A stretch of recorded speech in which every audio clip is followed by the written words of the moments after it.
2001.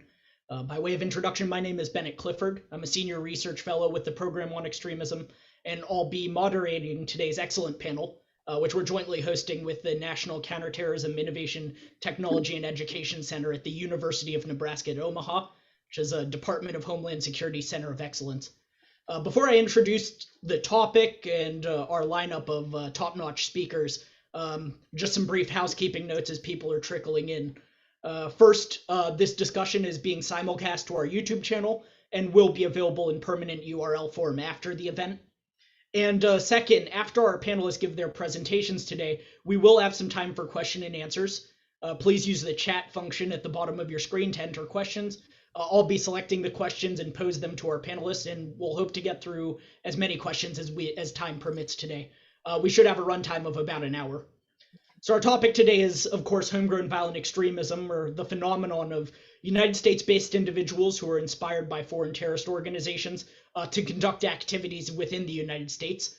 And specifically with regards to the jihadist movement, a shift has occurred in the past 20 years since September 11th, where the threat to the United States has changed from being predominantly an external threat to one that's shifted to a largely homegrown one, dominated by individuals who radicalized and in most cases were born and raised here in the United States.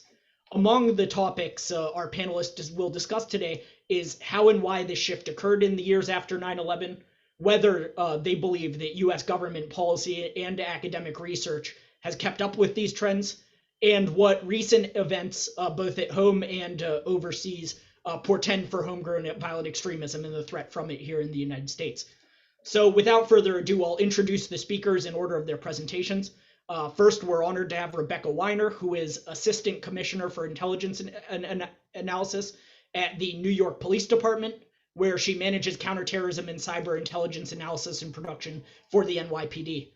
We'll then turn to Dr. Gina Ligon, who is the Director of NSITE, the Department of Homeland Security Center of Excellence that I mentioned before, professor at the University of Nebraska at Omaha, and a fellow here at the Program on Extremism.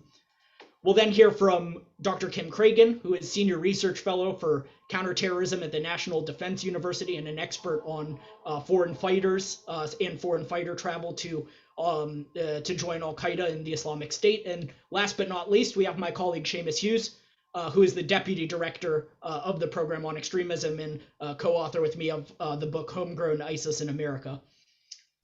Without further ado, we'll get to the presentation, so I'll turn the floor over first to Rebecca Weiner. Thank you all so much for having me. Thank you to Seamus, thank you to Bennett. Obviously, we've all been steeped in 20 years since 9/11. Where are we conversations over the last several days, and I think there are some very profound questions that we can all be grappling with together. And what I thought I would do here is give you all a sense of what things have looked like from New York. We like to think of ourselves as the center of the universe, but I think that the lessons that we've learned here in New York are broadly applicable across the country, around the world, and I'll give you a sense of how our threat landscape has evolved. So there have been 51 public plots and attacks against this city since 9/11. And that data, which we took a close look at a couple of months ago, shows us some really interesting trends. And I think trends that have been mirrored throughout the West, so far as the evolution of jihadism and the evolution more broadly of terrorist-related violence. So that 51 number, if you chart it out, which we did, you see a couple trends. The first is a very pronounced acceleration in the pace. So half of those plots have occurred over the last 5 years. In the last decade, we saw twice as many plots as we did in the first decade. So you see an uptick in pace. Accompanying that, you see a real diversification in the ideological underpinning of those incidents. And I know we're focusing on homegrown violent extremism in this panel, but it's important to note that over the last 4 years in New York, we've seen a broadening of our aperture to include domestic violent extremism in all its manifestations, from accelerationist, white supremacy, neo-Nazi, to anti-government and anarchist extremist incidents. So that's been a real change, diversification, particularly over the last 4 years. If you were to take a look more closely at some of those incidents, you see a quite dramatic shift in actor from external to our topic here, which is homegrown, in around 2009. So in the first decade, post 9/11, of 17 plots, we had 2 that were in the homegrown world. The rest of them were external. Since then, most of them have been in the homegrown sphere, whether they've been animated by Al-Qaeda, ISIS-related inspiration, or more broadly in the domestic arena. So that has been quite stark. And if you think about what was happening between 2009, 10, 11, you can pretty confidently assert that you see at that time the emergence of English language propaganda distributed via social media. And that really did inspire a whole generation of actors here in the city. 44 of those 51 plots were thwarted. We've had 7 that came either closer to success or were successful. Starting off with Faisal Shahzad, May 1st, 2010. Most of you all will remember an attempted vehicle-borne attack in Times Square. Fast forward to 2014, when you see the rise of ISIS. And that's another inflection point in our story. So if we have 2010 as the moment where English language propaganda is disseminated online via social media, that shifted our actors here in New York from external to homegrown. Obviously not exclusively, but pretty dramatically. And then again with the ascension of the ISIS caliphate in 2014, a whole generation of inspired HVEs here. So the first one to act for us was Zale Thompson, who attempted a hatchet attack against 4 of our officers posing for a picture in the fall of 2014. 2016, Ahmed Khan Rahimi Chelsea bombing plot, quite miraculous that incident didn't result in more injury and death. A tremendous example of phenomenal cooperation at the federal, at the local, at the state level between law enforcement in the region of New York across multiple states for that incident to come to completion. And then in the fall of spring of 2017, an individual named James Harris Jackson travels up from the Baltimore area and murders an African-American man here in New York, because New York is the media capital of the world. So attempting to get more media attention to that action in the spring of 2017. And then the fall of 2017, we had 2 incidents here.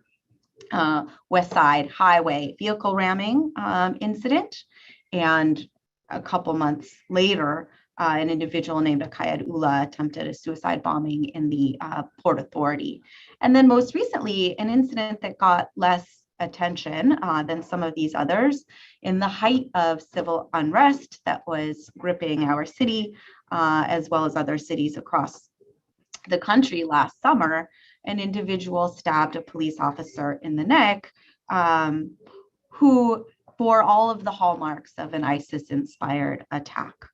So we have had considerable experience mitigating the threat, handling incidents, and thinking pretty deeply about how our threat has continued to evolve. We've seen some common themes in targeting, which have informed our own operational posture. And I'm happy to speak a little bit about the countermeasures that we've put into place and our program as it's evolved over the last 2 decades as well. But targeting of law enforcement officers has been a common theme in New York City in a lot of these examples. So that's obviously been something that we've been very deliberate in our training to address. So this acceleration, this diversification, this shift from an external to a homegrown actor, all collectively add up to a very dynamic threat environment here, and one that I think if we take a step back and assess where we go from here, we will have to be dealing with these multiple modalities of threat collectively at the same time going forward. So while we like to think about phases of an external threat and then a homegrown threat, and now this ideological diversification, we are going to be grappling with potentially a resurgent Al-Qaeda threat as we deal with our ISIS-inspired HVEs, as we deal with our DBEs. And I think that the conversation about the situation in Afghanistan is obviously an important one. We saw more propaganda coming out of Al-Qaeda over the weekend than we'd seen in the last several years. So a big rallying cry, both for the 20th year anniversary and obviously the Taliban's takeover in Afghanistan, and a real open question as to whether we start seeing what we saw in New York in 2007 through 14, where the AFPAC theater was the predominant destination for aspiring foreign fighters from our region. So will that start happening again? Will the permissive operating environment overseas be used either with or without the Taliban's consent as a launch pad for external operations? These are obviously questions that we've all been grappling with, and we at the NYPD are taking them very seriously. So I will stop there and let my other panelists weigh in and look forward to some Q&A. Thank you.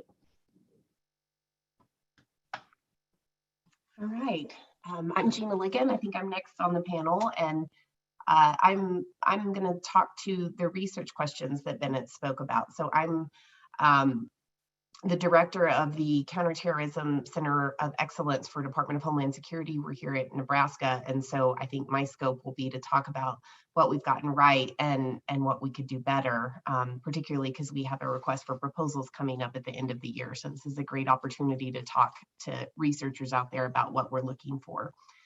One of my favorite writers, Jason Burke, wrote about the longevity of Al-Qaeda, and he talked about, you know, if you look at the data that like Brian Phillips and others have produced, most terrorist organizations are 5 to 10 years in longevity, whereas these Salafi jihadist groups like the Base or Al-Qaeda are about 33 years old right now. And so one of the premises I'd like to talk about in my time on the panel is the use of foreign fighters and homegrown extremists is actually, I think, a central reason why they are so successful. And we'll talk about what that might mean, but what are some unanswered questions in that space as well, and how we can help as researchers here in the United States.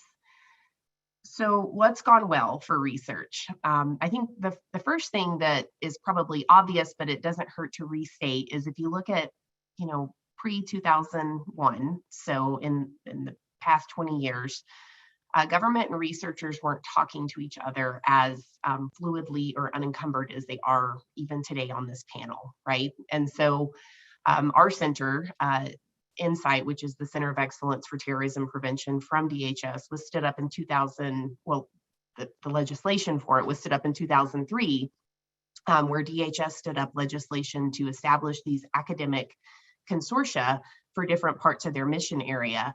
The first one was University of Maryland START. They had it for 10 years, and then we've been the subsequent center to have this designation. And we were charged with finding the best terrorism researchers in the country to respond to DHS, but also just the Homeland Security Enterprise in general's research questions around areas just like the ones we're talking about today. And so I think that's a shift and a change both ways, right? That researchers are listening to the government's questions and listening to folks like Rebecca and what problems they're grappling with, what keeps them up at night so that we can help. But I also think the willingness for government and public officials, as well as private organizations, to be hungry for the kind of reports that like GW puts out with the ISIS in America monthly reports, those are great resources that academics are now providing to government. So this sort of interesting government university industry partnership, I think is one thing that we're really doing much better at and getting right over the last 20 years from a research standpoint. And I would just encourage more of that, more of making your research relevant and listening to people like Rebecca about what she's dealing with day to day so that our research is informed and useful and relevant and innovative. I think a second thing that we've gotten right is this focus on the diffusion of innovation. And so, with the ubiquity of the internet and people being able to share tactics and techniques and resources, it's no longer a cassette tape that you're being mailed weeks after from whatever your contact or handler was. It's now available at your fingertips. And so the ability to see how innovation diffuses both ways across the pond, when you see vehicle rammings in Europe, and then all of a sudden you also see them in the United States and New York, and having some sort of early warning indicator based on who they're paying attention to, and it crosses ideologies. We have a project right now with King's College of London. They're one of our partners in the Insight Consortium, and they're looking at the timing of when a tactic shows up on a Salafi jihadist blog and then ends up on a domestic terrorist blog or website, permanent website. From an operational manual, they're also looking at their fundraising strategies. And so I think this focus on how innovation diffuses, and I know innovation has a positive valence, so malevolent innovation, how destructive innovation diffuses across is an incredibly important line of research that we're doing really much better at kind of focusing on that, just because New York may have a line of authority that focuses on your area of responsibility doesn't mean that the people who are operating in your area are adhering to that, right? Like they're listening to people internationally and they're listening to people across ideologies. And so I think our ability as researchers to be able to find that kind of information has been a really important change and help for our understanding of this phenomenon. So those are two things I think we're doing well. I think a couple areas that need more work. We're still struggling in the prevention space, right? So DHS has a new office, or newly named office, the Center of Prevention Programs and Partnerships. The efforts there are laudable. The grant funding is incredibly aggressive and important, and it's trying to get money in the hands of non-government organizations and people poised to get as far left of bang as possible to be able to build up the protective factors of these vulnerable populations. Where I think we can do better in this space is what kind of research is needed to help inform these programs, but also protect the civil rights and civil liberties of all the individuals involved.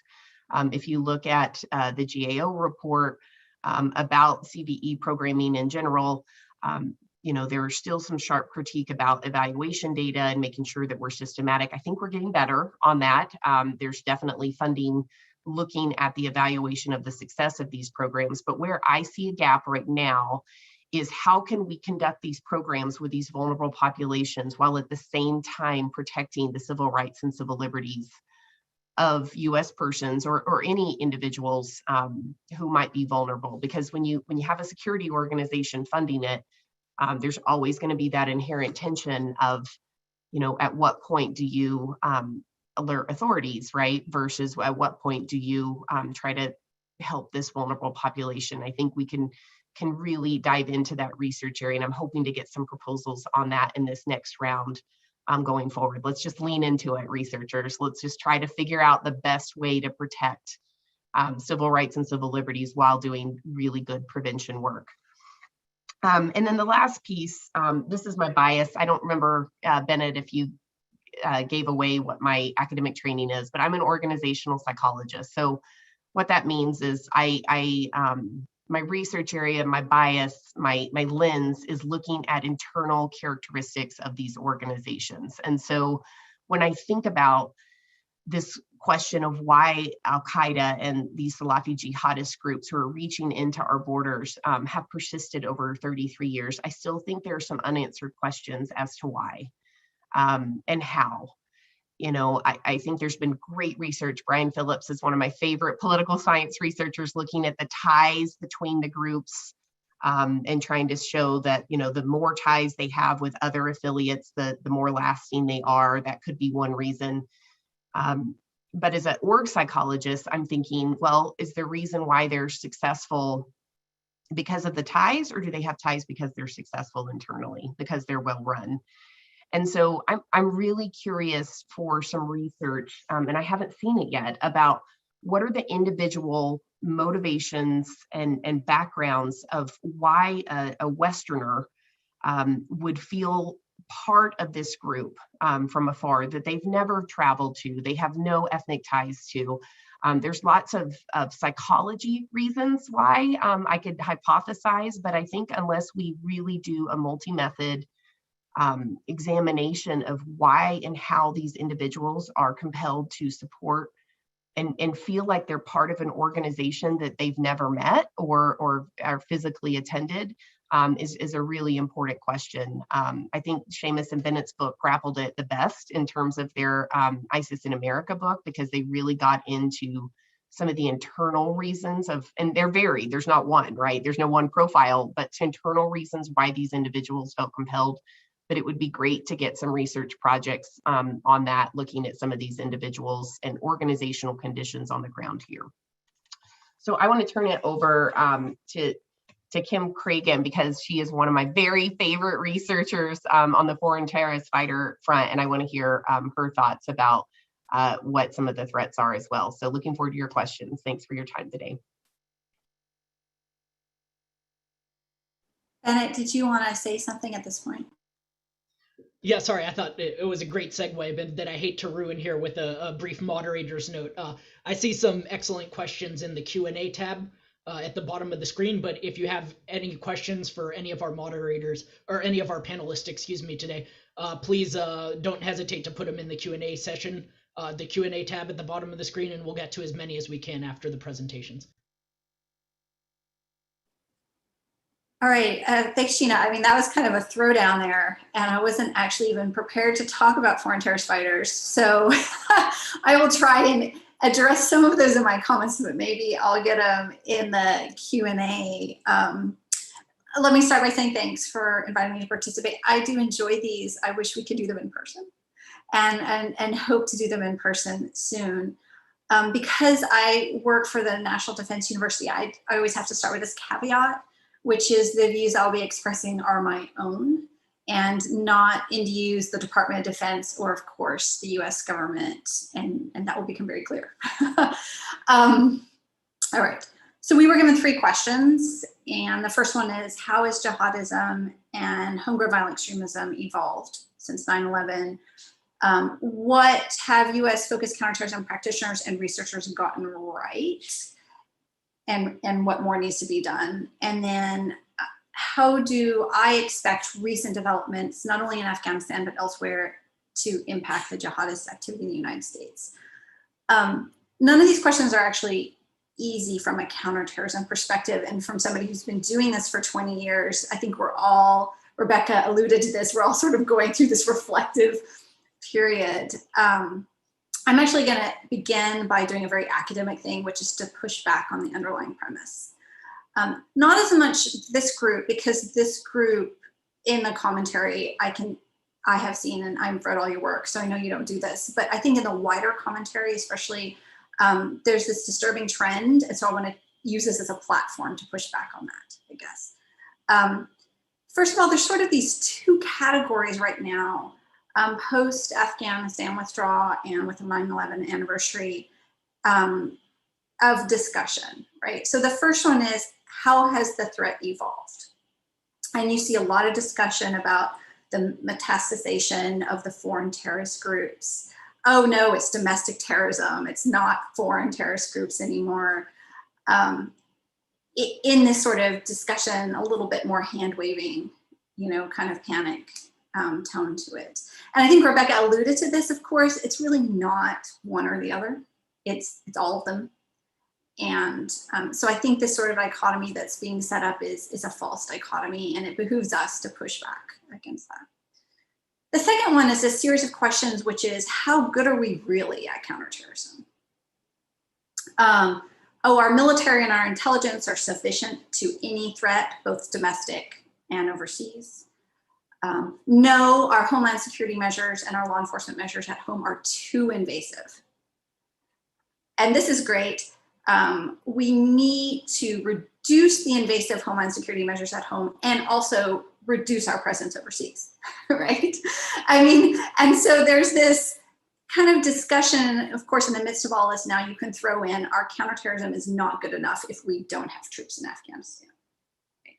And I also think that these are all sort of a dichotomy and a trade-off. And I think, you know, I mean, it's a false dichotomy, and there are all these complicated trade-offs between how much do you lean on law enforcement versus how much do you lean on military strikes overseas versus your more defensive homeland security measures. And if you throw in what Gina was talking about, how much do you lean on your more preventive measures to try and get rid of what used to be called root causes, but the radicalization sort of problem. And these are all things that we as researchers kind of grapple with in tandem.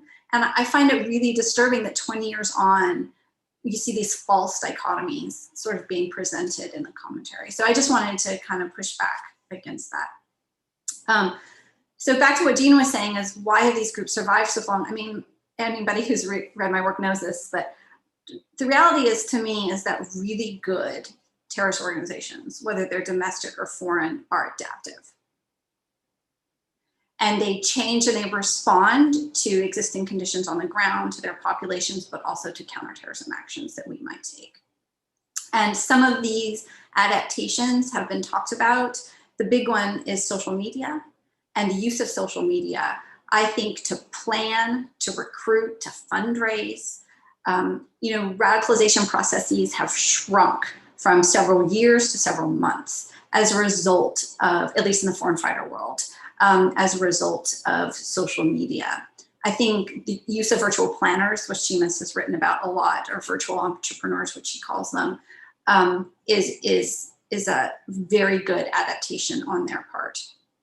And then tactically, we've talked about the vehicle-borne IEDs, insider attacks, kidnappings, these sorts of things. I think the pedestrian attacks that you saw in Europe and Spain that have been brought to New York, these are all adaptations to our security measures that we have put in place.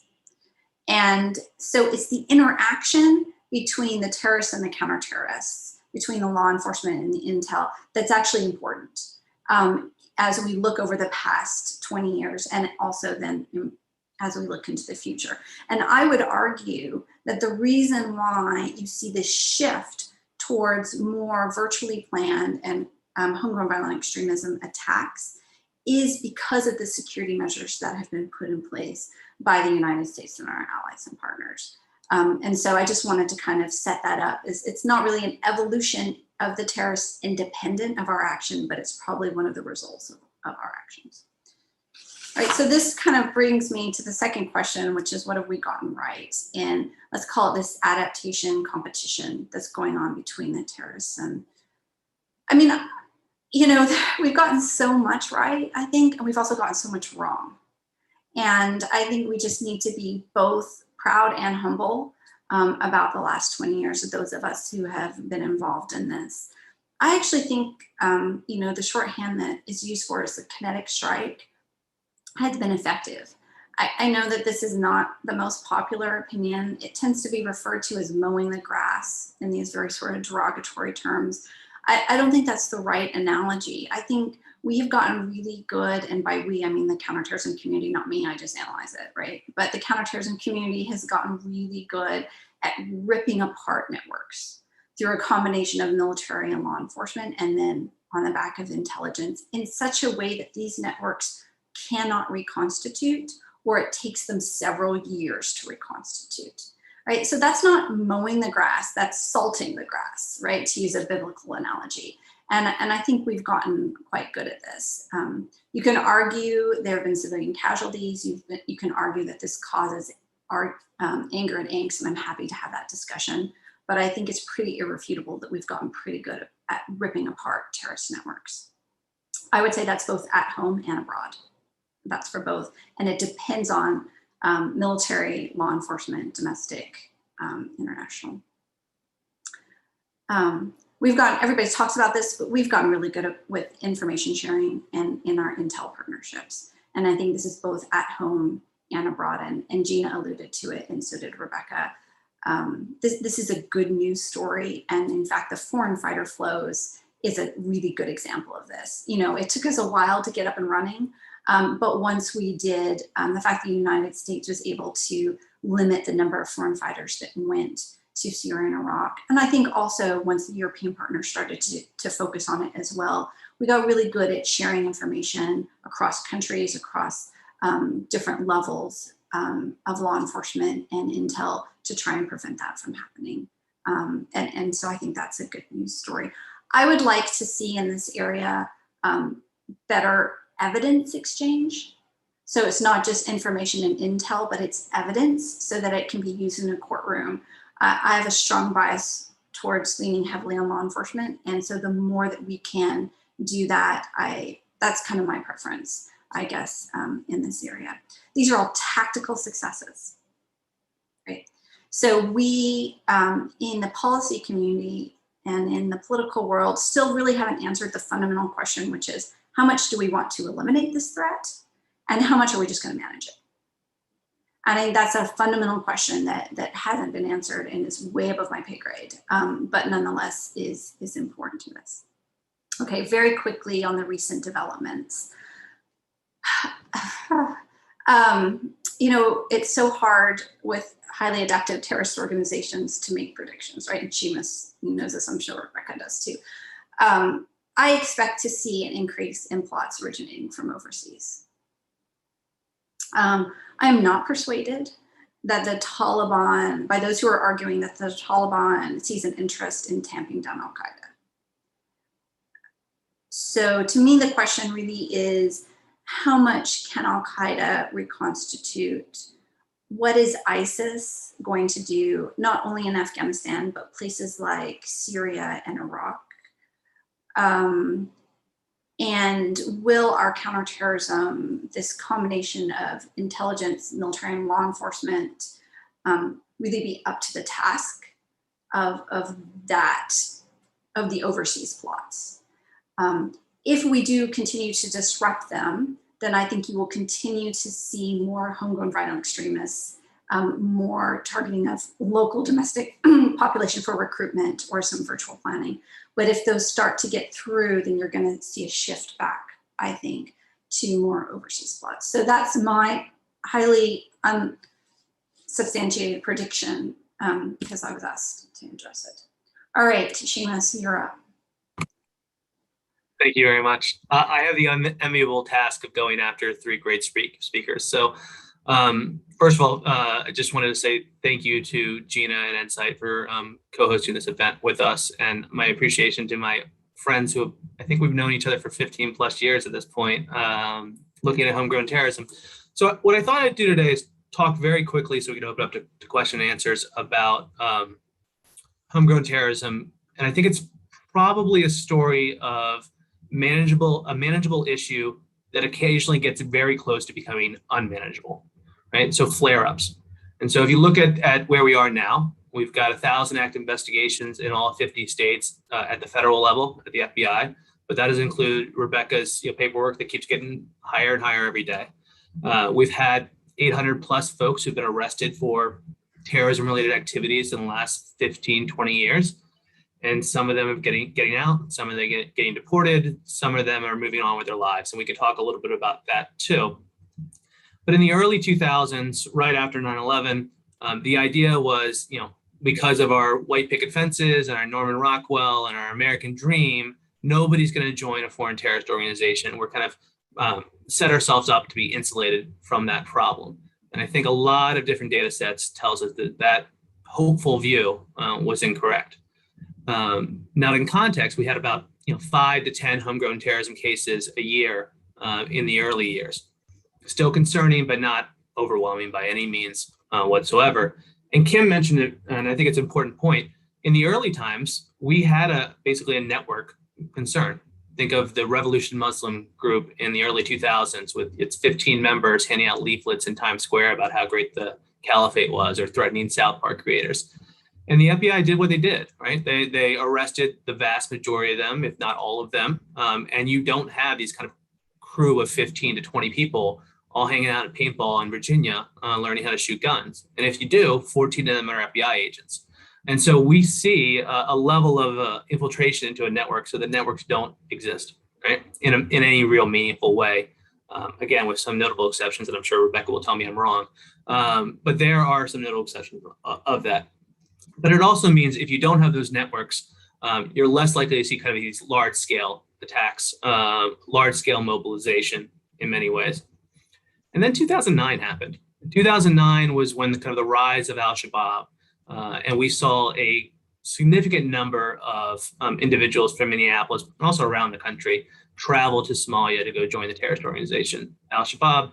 It was the first real post-9/11 mobilization of Americans to the conflict zone. Again, with you can always think of Iraq in the early days too, but for the true kind of mobilization on a large scale of in-person networks, al-Shabaab was it. Al-Shabaab goes away, or at least goes in the background for a little bit. The FBI, the local law enforcement, U.S. attorneys' offices prosecutes a number of those cases, and you saw that network significantly reduce. And the argument at that point by analysts was, well, that was a nationalistic issue, right? It just kind of happened to be a perfect storm of Somali Americans who were drawn to wanting to go join al-Shabaab because of the location. But then ISIS happened, and it put that question to the side, because you still saw that same number of general folks leaving from Minneapolis to go join ISIS. So we're really talking more about an ideology and less about kind of a nationalistic approach to it. But in between al-Shabaab and ISIS timeframe, you had basically a lull. We're back to those 5 or 10 cases a year, with the occasional flare-up of the Najib al-Azazis of the world, a very concerning case, but still a relatively small number of folks that were drawn to that. With the ISIS announcement of the so-called caliphate, we saw the network light up, or at least the supporters light up. Something north of 230 people have been charged and arrested with ISIS-related activities in the last 6 years, and banner year being 2015 when everyone traveled. So the idea of going somewhere, the physical space, was a big driver for the Americans and got them to a mobilization point. Whereas in prior, they couldn't imagine themselves, being a Rodney from Texas trying to shoot up a mall in there, right? They couldn't wrap their head around, but maybe Rodney could think about going to go join the Islamic State in Syria. He can kind of put those two things in two different buckets. And so we saw that play out significantly. He had 1,000 active investigations at that time too. Bennett and I interviewed a bunch of local law enforcement and FBI for our book, and they described it as a system all blinking red. And it became less of a manageable problem and more of an unmanageable problem. You're working weekends, you're working nights, everything tells you need to be worried about this. And in fact, if you look at the plots at that time and the successful attacks, for lack of a better word, of Pulse nightclub, San Bernardino, you had a number of people that were drawn to this, largely because ISIS had a base and were actively encouraging their supporters to do so, whether that be through virtual planning or things like that. The fall of the ISIS caliphate in the physical sense, we're back to that lull, right? Those 5 or 6 cases of people traveling, they tend not to go to one place. They're not all going to Syria and Iraq. They're going to Mali, they're going to Somalia, they're going to Afghanistan, they're going to Pakistan. There's no one kind of driver or location for them, and they're basically scattershot. What you're also seeing is a significant increase of arrests at the state and local level, largely because federals take a long time to build a case. They have to go against kind of material support, which is a hard thing to hit against. So you're getting folks charged with state with gun charges, drug charges, kind of anything you can throw at the wall, with a concern about the flash to bang. The idea of mobilization is shorter, and it's time to step in at an earlier clip. So right now, where are we at? I think you could argue we're basically at a fractured threat. You have Al-Qaeda and its messaging, its affiliates are still there. ISIS and its affiliates, which are growing in some places and shrinking in others. And you're seeing basically the map becoming spread out in a way it hadn't before. Now, in many ways, that makes things a little bit easier because there's not that central location, that kind of homing device that brings everyone together, but it also makes law enforcement's jobs a little bit harder. It's also a very interesting time when you look at, say, the last 2 weeks. Look at the attack in Texas of the young man who killed a Lyft driver and then shot up a police station there. We're still waiting for the after action on that, but one could probably argue pretty significantly that the events in Afghanistan may have been a driver or a trigger at some point. Look at New Zealand and the stabbings there, or Germany, right? And so will we see kind of at least a limited time uptick of, unfortunately, attacks that happen? In fact, when I'm talking to other FBI folks that we talk to for our book, they're starting to say it's blinking red again. Not as much as it used to, but still blinking, right? And so this may be an interesting time for homegrown terrorism, where I think most people would argue that's going to be a lull, but I'm not quite sure I'm going to be in that camp. And then the last thing I would mention is there's this great debate, largely in academia, which is always a good debate, right? This question of the far enemy versus the near enemy. That these groups are going to focus inward on local grievances, and as such, we may not see external plotting. And that may be true if you're, say, in Afghanistan. It is not necessarily true if you're in the United States. Right? Our folks are not going to be drawn to the local grievances in Syria. They're going to be drawn to the global ideology or the global caliphate. And so I'm not quite sure that shift is going to translate in the homegrown dynamics as a way that people think it's going to. And unfortunately, we may see folks mobilized to that. So Bennett, why don't I stop there and we can go for questions. Yep, sounds good. Thank you, Seamus, and thank you to all of our panelists for some really engaging presentations. And as expected with these types of presentations, there's a number of equally excellent questions in the chat function. The first two I was actually planning to ask myself if nobody put in a bunch of questions.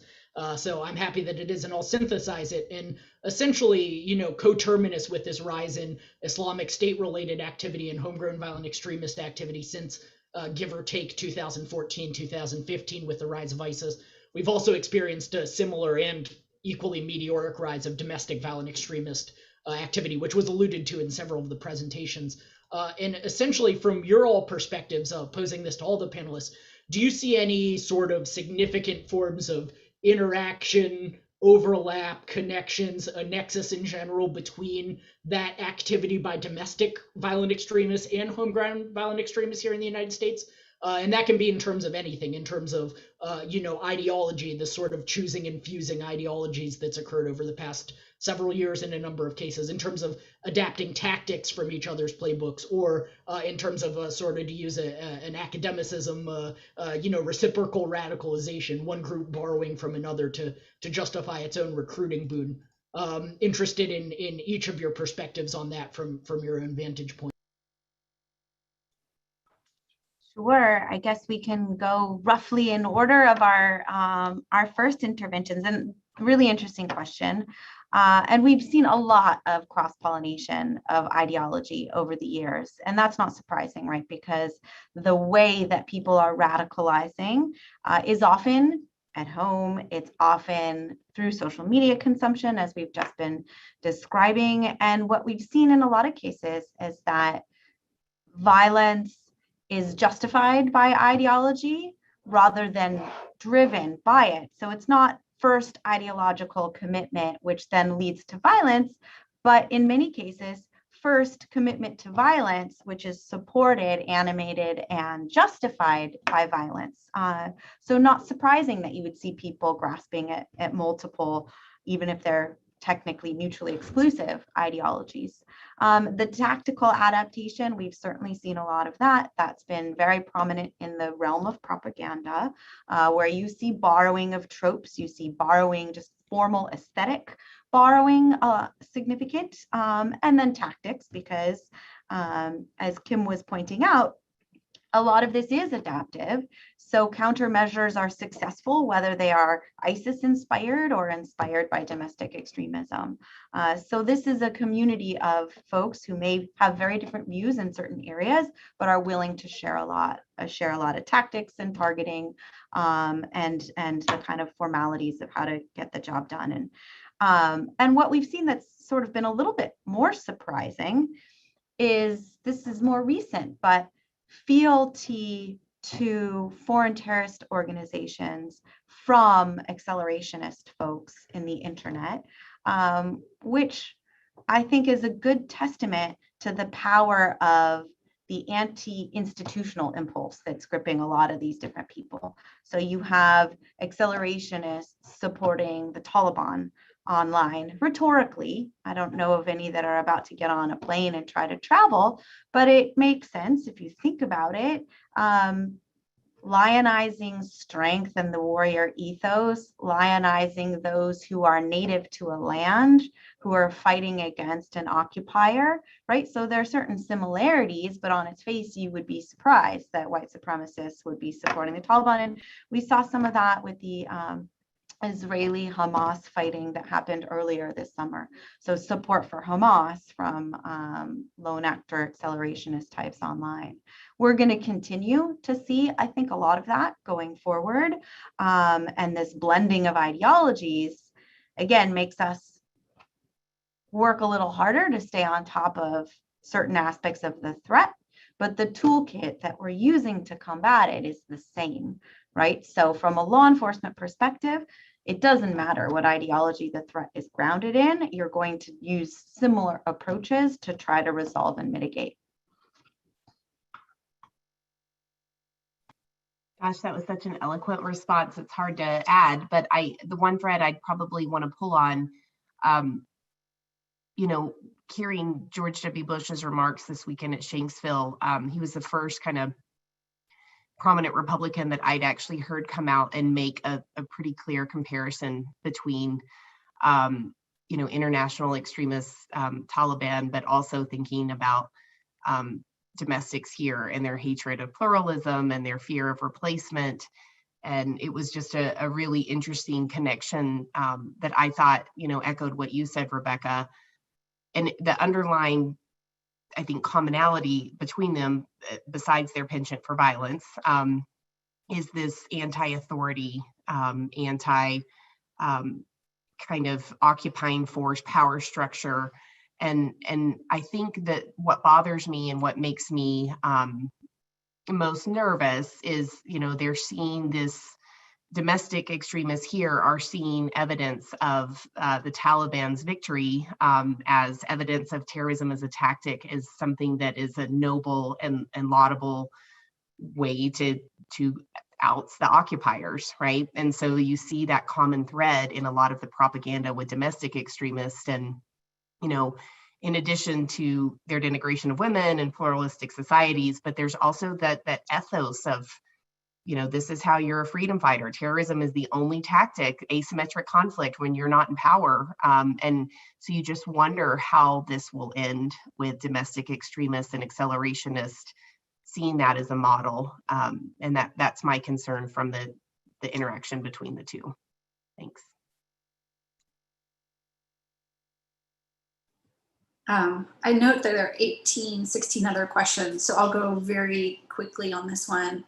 I actually wanted to pull a thread that Seamus said and combine it with what Rebecca was saying, which is that for foreign fighters for ISIS, part of the reason why I think the research bears this out, there are so many Western foreign fighters who went to Syria, is this appeal of establishing space for us.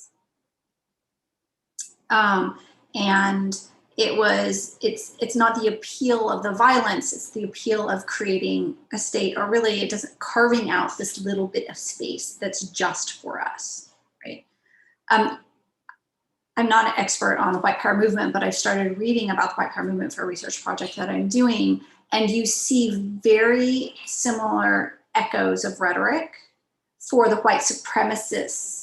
Not the white supremacists as much as the white separatists part of the white power movement.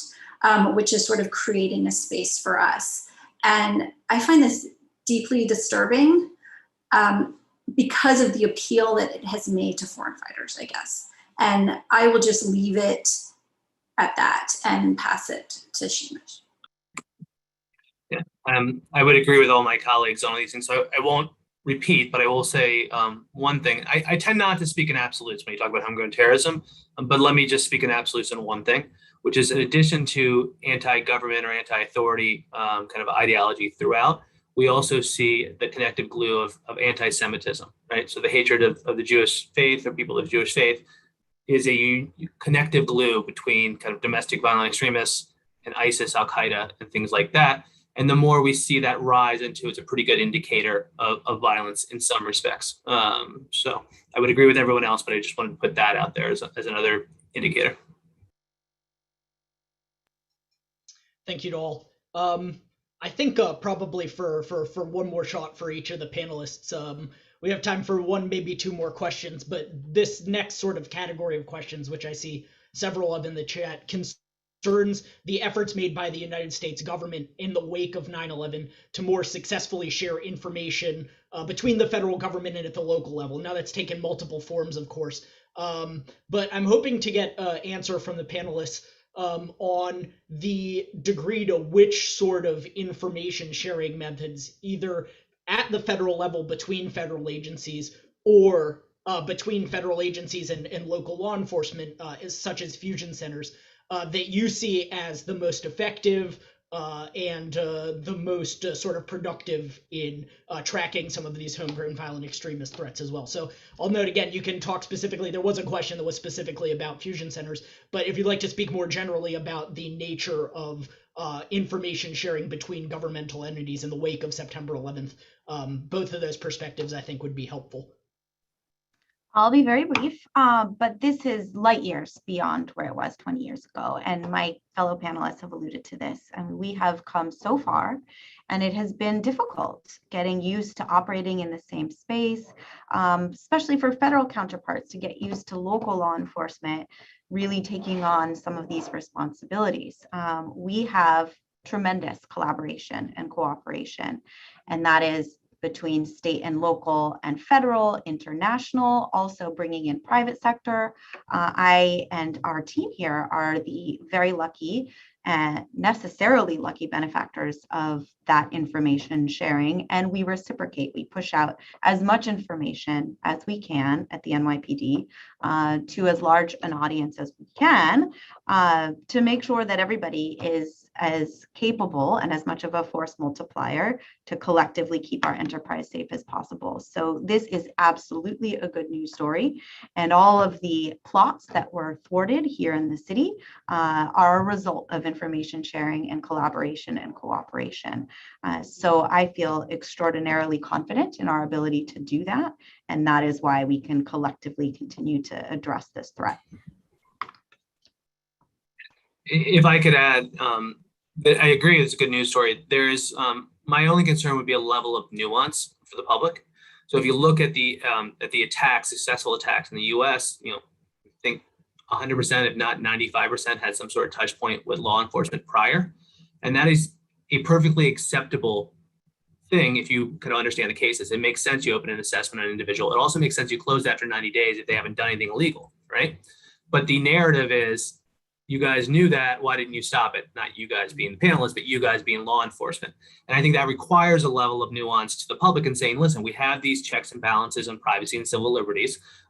If someone doesn't reach a level of continuing investigation, we close it. And so you may have cases where we need to close cases, and Texas is a great example. The individual was under investigation from 2011 to 2013, didn't commit an attack till 2021. The headline of the local paper was, FBI investigated attacker prior. Well, he investigated him 8 years ago, right? And so understanding that level of nuance, I think, is important. The final thing I'd say is, I was worried we would see a pullback of information sharing and techniques last year. And I think that ship has largely sailed. With January 6th, you saw kind of folks on the left say we need to plus up our understanding of domestic terrorism, domestic extremism. And then the events in Afghanistan 3 weeks ago, we saw those on the right saying we can't pull back on international terrorism. So I think there's a sweet spot where we don't actually see any pullback of authorities. But there was a time where I thought to myself, we probably are going to lose some level of connectivity that we had before.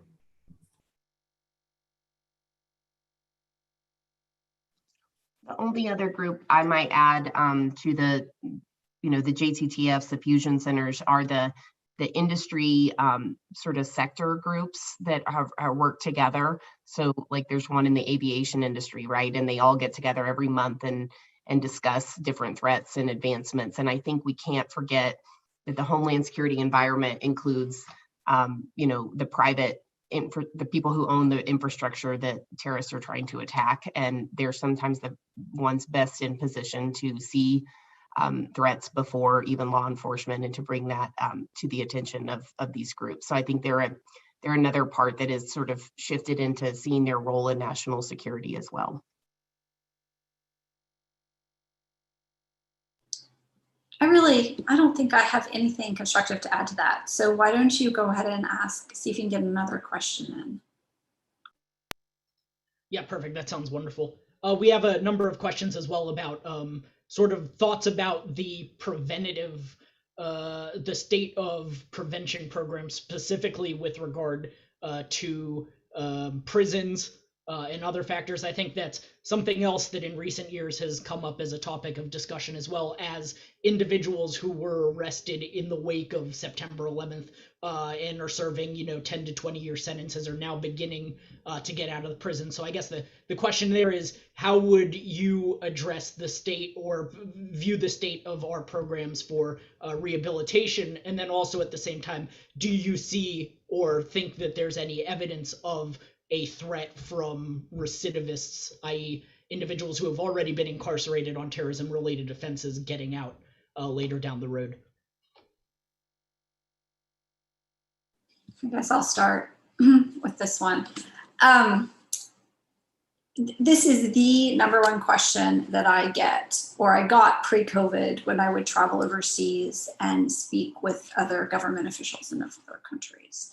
It was, we've gotten our law enforcement up and running, we are arresting and in many cases prosecuting these individuals. They are being put in prison for, again, whatever we can put them in prison for, so sometimes 2 to 6 years, and they are getting out soon. And what can we do? And then a tandem question is, and they are radicalizing people in our prisons, and what can we do? So I've read, and I'm not a criminologist, but I have read the recidivism rate of violent criminals in the United States is 65%. Okay, so my view is if you can get the recidivism rate of terrorists below that, then you're doing pretty good. I have read that in some countries in Europe, it's around 40% recidivism rate. The Singapore and the Saudi case are less than 10%, but not replicable. So we can't do what they do. Not just for civil rights and civil liberties, but for resource issues. I mean, all sorts of reasons we just can't do them. So this is an area where a lot of attention needs to go. I'd probably say more than what Gina said. Like this is the area that keeps me awake at night. And it's something that we need to be investing a lot of time and resources. And by we, I mean the West, not just the United States on this issue. But I also think that it's unrealistic to think that we can get the recidivism rate down to 0. And so there need to be programs for when these individuals are released to continue to monitor them, to make sure that they do not re-engage in violence, if nothing else. I guess that's kind of what I have to say about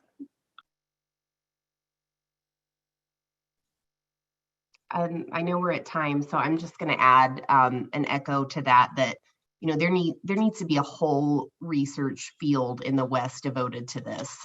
You can take parts and pieces of criminology and look at what we've done with sex offenders and thinking about what we do to help protect them but also protect society from them upon their release. And, there's analogous types of criminal offenders that we could be learning from in terms of what kind of programs could be put in place to support these individuals' reentry. I mean, we have to give them a path to try to rehabilitate.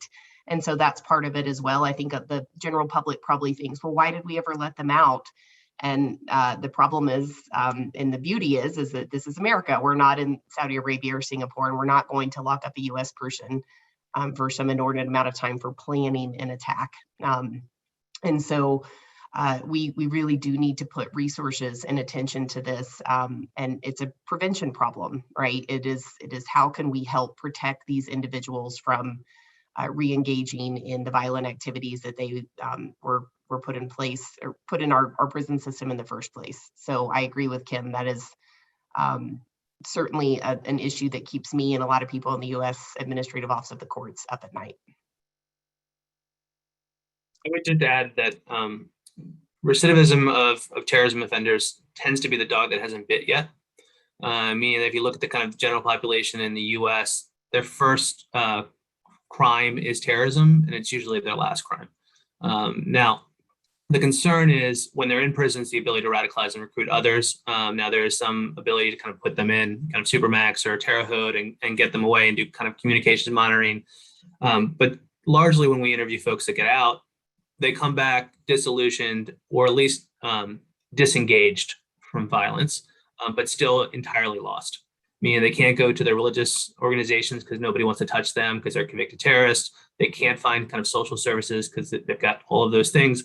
And there should be a cost of joining a terrorist organization or attempting to join a terrorist organization. Don't get me wrong, but it might be a little bit short-sighted in the near term on these things. I don't see any kind of real program, real substance happening nationwide, or at least we haven't had it in the past. And so if we want to get serious about this, I think unfortunately it's going to take some sort of attack that involves someone who goes back into their old ways for Congress and policymakers to take this seriously. I would echo all of that. And I think, the issue of recidivism, as Kim was pointing out, is so much deeper than the terrorism context, right? And here in the city, we've also been grappling with increase in violent crime over the last year and a half. And so thinking through how you actually view incarceration as one stop on an actual rehabilitation cycle, that's not what our system has so far been designed to do and been successful at doing. So it gets to much deeper questions about the efficacy of our criminal justice system at allowing people to re-enter society in a productive way. And there is a tremendous amount of room for further work in this arena.